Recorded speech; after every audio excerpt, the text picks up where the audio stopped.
साथियों नमस्कार।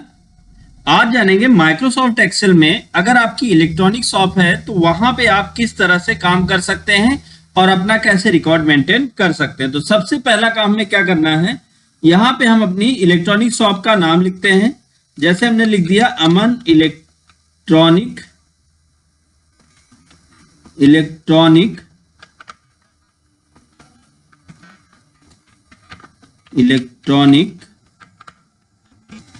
शॉप या इलेक्ट्रॉनिक्स अकेले लिख देते हैं, अमन इलेक्ट्रॉनिक्स।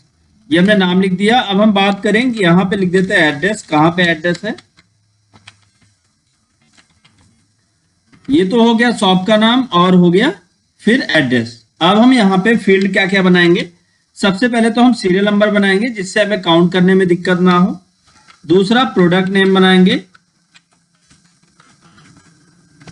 फिर उसके बाद प्रोडक्ट आईडी बनाएंगे, प्रोडक्ट आईडी। फिर उसके बाद प्रोडक्ट डिस्क्रिप्शन लिख सकते हैं, प्रोडक्ट डिस्क्रिप्शन।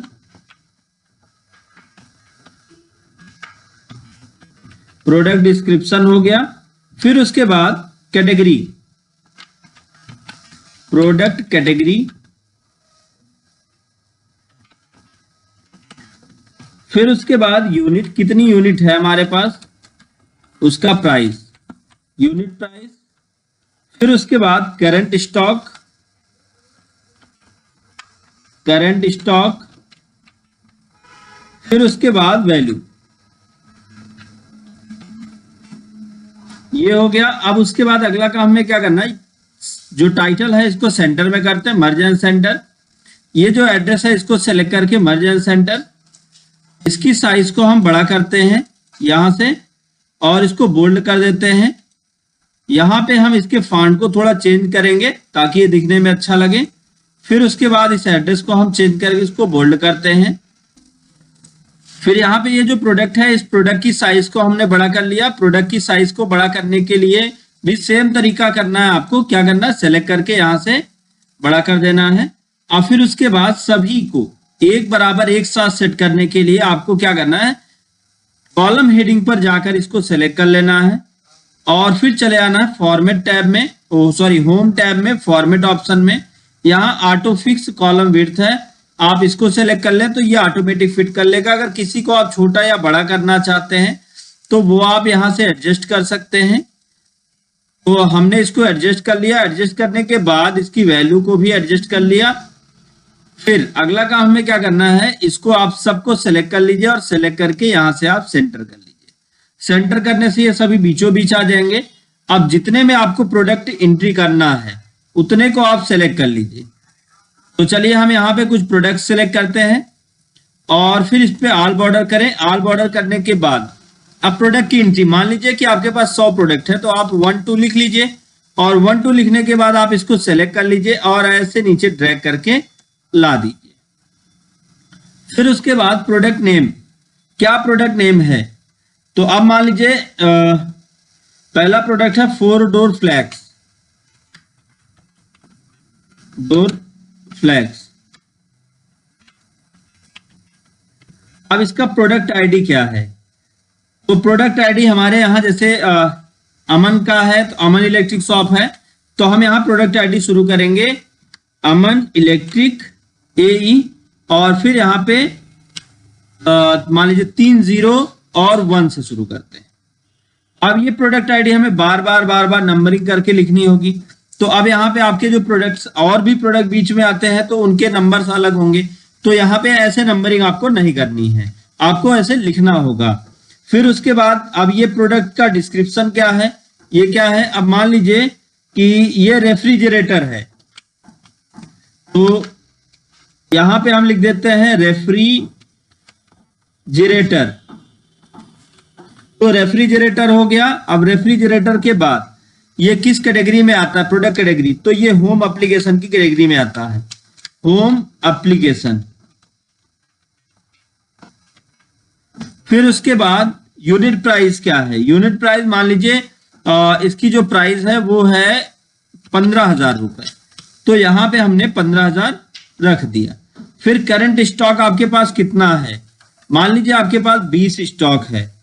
अब वैल्यू कितनी होती है, तो आप इक्वल करें और फिर आप क्या करें, यूनिट प्राइस, एक तो तरीका आपको आसान बताता हूं, इक्वल लगाना है और लिखना है प्रोडक्ट।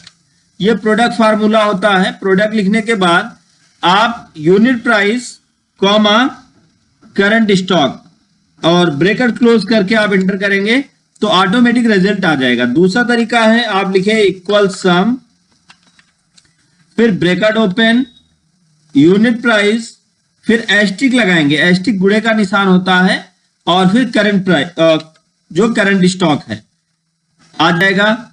अगला तरीका है कि आपको सम लिखने की जरूरत नहीं, इक्वल लगाएं, यूनिट प्राइस, फिर गुणे का निशान लगाएं, एस्टिक और फिर करंट प्राइस, इंटर। तो यहां से आप रिजल्ट ला सकते हैं। तो पूरे को चाहते हैं कि ऑटोमेटिक जोड़ के आता रहे, आपको बार बार ये फार्मूला ना लगाना हो, तो आप क्लिक करके ड्रैग कर लेंगे। दूसरा प्रोडक्ट क्या है, मान लीजिए एडवांस है, एडवांस, इसका प्रोडक्ट आईडी क्या है, मान लीजिए AE 0025। अब ये क्या है, ये मान लीजिए आपका वॉशिंग मशीन है, वॉशिंग मशीन है। अब ये किस में आता है, होम अप्लायंस में। तो आपको क्या करना है, बार बार लिखने की जरूरत नहीं, कंट्रोल के साथ D दबाते। अच्छा, आपको पता है कि आपके पास कौन कौन सी कैटेगरी के प्रोडक्ट है, तो आप क्या करें, आप इसको सेलेक्ट कर लें, डेटा में चले आए, डेटा वैलिडेशन पे, डेटा वैलिडेशन को सेलेक्ट करें, एनी वैल्यू को हटा के लिस्ट को सेलेक्ट करें, और आप जिस कैटेगरी के प्रोडक्ट, जैसे होम अप्लायंस चाहते हैं, होम अप्लायंस, फिर कॉमा लगाएं, फिर स्पेस करें। अगला, अब मान लीजिए मोबाइल फोन्स है, मोबाइल फोन्स, तो मोबाइल फोन्स, फिर उसके बाद कॉमा लगाएं। अब मान लीजिए टैबलेट है या लैपटॉप है, वो लिख दें, टैबलेट, फिर लैपटॉप। अब मान लीजिए इतनी ही कैटेगरी है। अब आपने क्या किया, ओके कर दिया।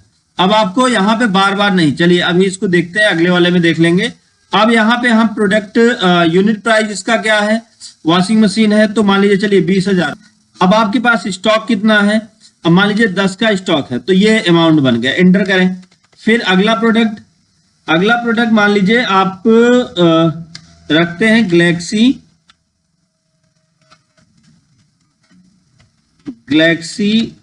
टैब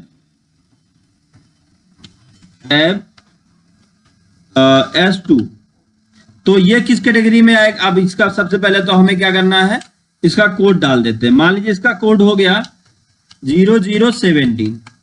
फिर ये किस कैटेगरी में आएगा, ये टैबलेट की कैटेगरी में आएगा। इसका डिस्क्रिप्शन लिखना है, तो यहाँ पे डिस्क्रिप्शन बना सकते हैं, स्मार्टफोन, ये टैबलेट है, तो यहाँ पे हम चुन ले टैबलेट, आ गया।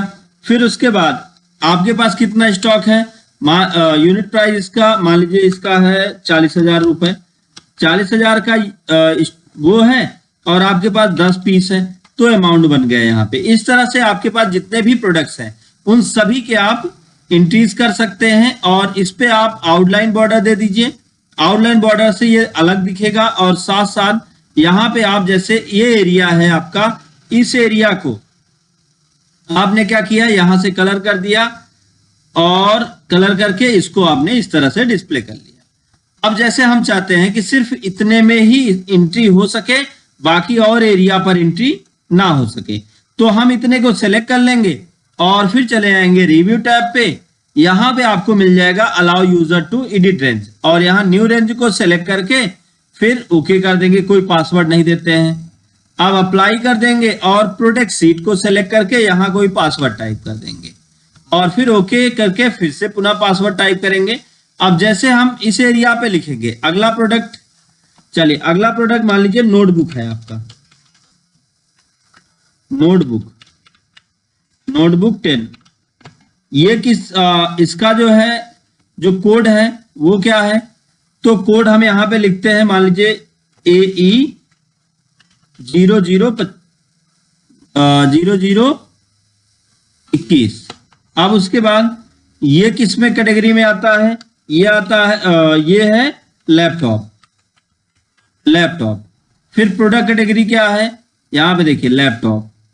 फिर इसका जो यूनिट है आपके पास कितना है? मान लीजिए यूनिट प्राइस इसका 2 लाख रुपए का आता है ये। अब आपके पास कितना है? आपके पास मान लीजिए 10 पीस है, ये 5 पीस है, तो यहाँ पे ऑटोमेटिक रिजल्ट आ जाएगा। अभी ये थोड़ा सा इसको बड़ा कर लेंगे, लेकिन अभी बड़ा नहीं होगा क्योंकि ये प्रोडक्ट है। तो इसको थोड़ा इसमें पासवर्ड डाल के इसके प्रोटेक्शन को हटाते हैं और फिर इसको थोड़ा बड़ा करेंगे तो पूरा एडजस्ट हो जाएगा। आप प्रोडक्ट सीट करके कोई भी पासवर्ड डाल के ओके कर दीजिए। पासवर्ड आप याद रखिएगा। इस एरिया में तो आप काम कर पाएंगे, लेकिन इस एरिया में आप काम नहीं कर पाएंगे। यहां पे लिखने का प्रयास करेंगे तो ये इस तरह से छपेगा।